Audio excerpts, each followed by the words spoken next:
Hey, welcome back to Friday Bullpen Sessions. My name is Andy Neary, and this is episode 129. Today, I'm going to talk to you about imposter syndrome. Yeah, I've actually had a past episode, well over a year ago, actually, dedicated to this, but I wanted to circle back as it's something that I have dealt with myself recently, and I definitely deal with it when I am working with my clients. So I thought I would talk about it today, what I just experienced recently and how I worked my way through it, because I think it could help you. So yeah, imposter syndrome. Let me set the stage. So a couple weeks ago, I had the fortunate opportunity to sit on a panel.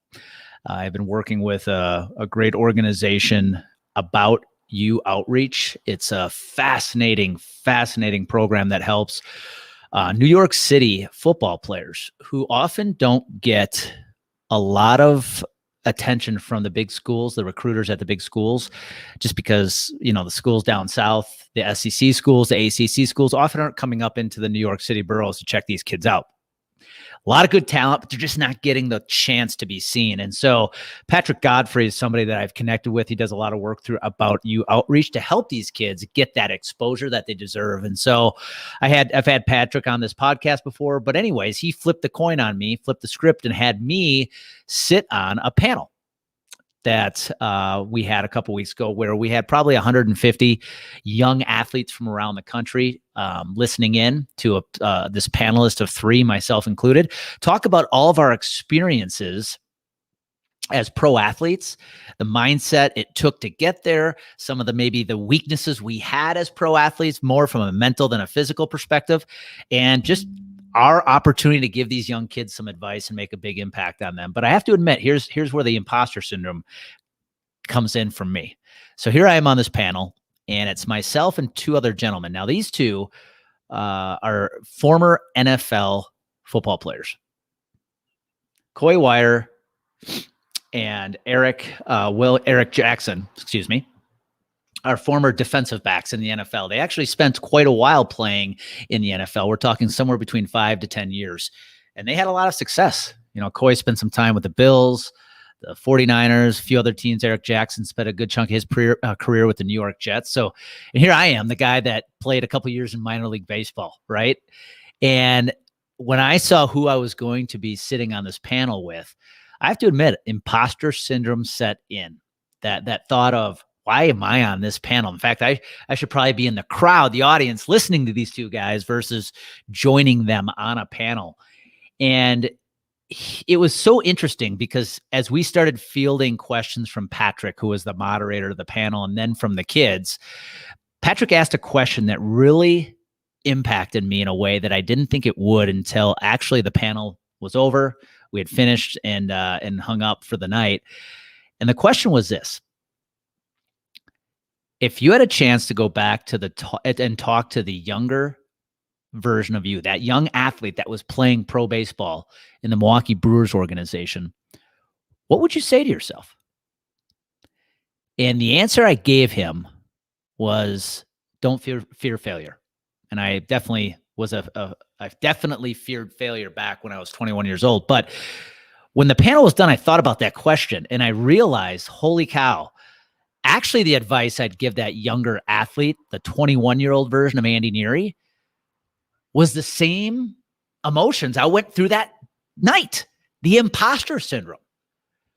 You see, when I signed as a free agent with the Milwaukee Brewers, I spent the majority of my time in that organization not feeling like I belonged. And as difficult as that is to share, it's just the truth. I was a free agent, right? And I'm playing with guys who were drafted anywhere from the first round to the 50th round. There used to be 50 rounds. Some guys signed for millions of dollars, hundreds of thousands of dollars, right? And here I am, this free agent that they signed for $500 and a plane ticket to Helena, Montana. And so I often didn't feel like I belonged with these other guys on the field. And, here are guys that played at some of the biggest college baseball programs around, right? And I came from UWM. Most people don't even know where that is.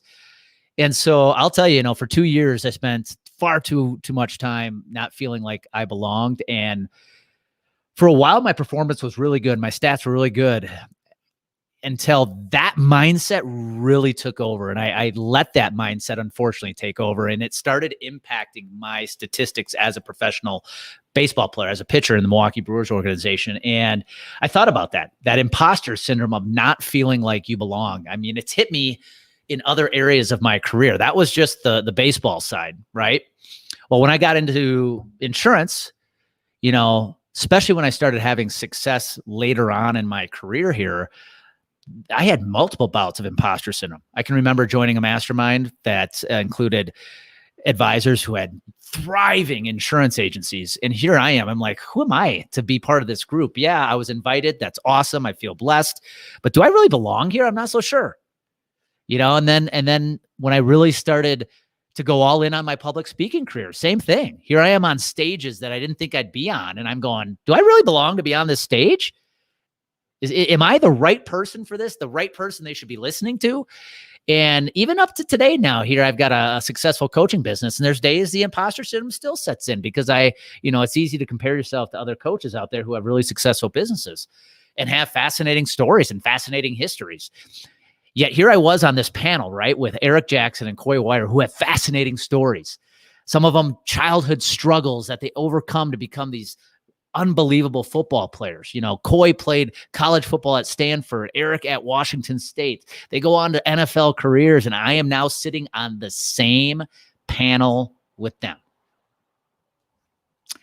And so as I sat there and thought about it after the panel was over, I realized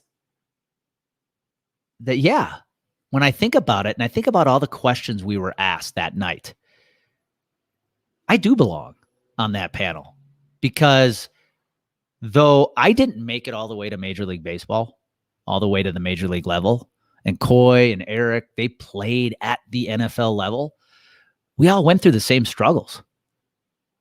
When I listened to their answers, as Patrick threw questions at us, when the questions came in from the kids, we all went through the same struggles, mentally and physically, right? The doubts. When those guys were trying to get recruited to Stanford and Washington State, and then eventually get signed or drafted to play in the NFL, they had the doubts whether or not they had that ability to play there. They compared themselves to their teammates and their peers at the NFL level going, man, do I belong?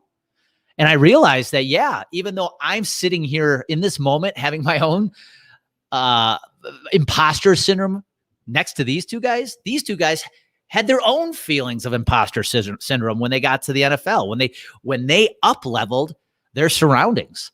And that's what I want to share with you today. That's really the message I want to hammer home is when you're having success, what happens is you often find yourself with new surroundings. You find yourself in a new place. You up-level, whether it's the competition, right? Whether it's your friends, the people you choose to surround yourself with. Success often includes a leveling up. And it's in that leveling up, for me, it was from high school baseball to Division I baseball, and then from Division I baseball to pro baseball. Those steps up each and every time, whether it's in sports or in business, requires you to level up your thinking, right? You have the skill, otherwise you wouldn't be there. But guess what else levels up? Your peers, your friends, your competition, the accountability. And I think that is where it's so easy to let that imposter syndrome set in. You're now looking at a new playing field. But here's what's so interesting. If I could use my pro baseball career as the example, even though I was now at a new level professionally, I am now a paid baseball player. Guess what? I put my uniform on the same way my teammates does, even though that guy next to me, he's a first-round draft pick who signed for $1.8 million. He puts his pants on just like me. He has the same doubts in his own abilities that I have. When I walk out of the locker room onto the field, onto the diamond, those bases are still 90 feet. The mound's still 60 feet, 6 inches from home plate. Still the same height as it was back at UWM and probably back in Oconomowoc in high school. Nothing really changed, if you think about it. But what ultimately changed is the way I thought about who I was and whether or not I belonged. And so that's the advice I want to give you today if you're a young athlete listening to this episode, a successful business professional who might be experiencing newfound success, it is so easy to let that imposter syndrome set in. I've had multiple conversations with insurance advisors where they start getting momentum. They start having this success, right? They're leveling up. They're leveling up their business. They're leveling up who they're surrounding with. And all of a sudden they're like, do I deserve this? Do I belong here? And when that mindset sets in, it's a form of sabotage. Again, I look back at those 2 years in minor league baseball and allowing imposter syndrome to take over who I was definitely sabotaged my success. I think if I would have gone with more of an approach of, damn it, I do belong. Damn it, these guys put their uniforms on just like I do. The same baseball field, just new surroundings. I think I would have had a lot more success. But like I said, imposter syndrome definitely had an impact on my career, both in sports and business, but I don't want it to happen to you anymore. I am here to tell you, if you're having success, you belong. You deserve it. Right? As long as you are a good human trying to help others do good things, you deserve every single piece of success that you're getting right now. And if you find yourself in a new surrounding, new competition, the competition's better, right? The people you're hanging out with maybe are a little bit better, meaning as far as the accountability, what they're doing, with the accomplishments. Just know they have the same doubts, the same fears you do. You belong, though. You belong with the crowd. And so that's where I want to end this today. Wasn't a long episode, but I wanted to throw that pat on the back to you. Newfound success often leads to imposter syndrome. And I'm speaking from a lot of experience, whether it was in my baseball career, my insurance career, or just a few weeks ago, sitting on a panel with 2 former NFL defensive backs who I, quite frankly, was in awe of and didn't feel like I belonged on the same panel with. You belong. Because at the end of the day, we're all the same. So, you know what happens when clarity and confidence collide? Massive action happens. So go make it happen today.